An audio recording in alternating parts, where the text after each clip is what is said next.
dalku qiimo badana dadku qaayadarana oo qaranka nacaba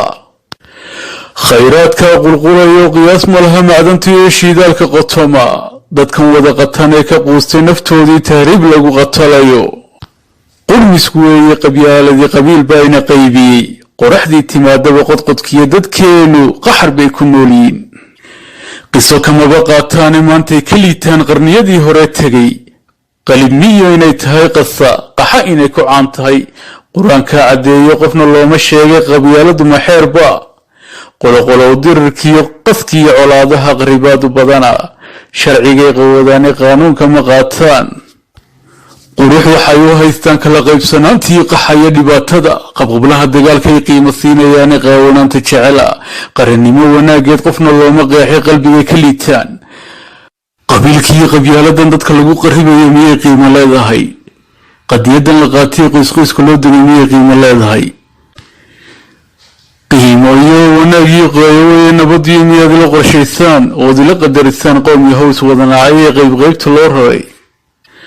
qarankan is wada jecel dadka qaybinaya qalbigay waxyeelaan qabqablaha dagaalkiiyo siyaasigeena qaatan isku qiimo weeyaan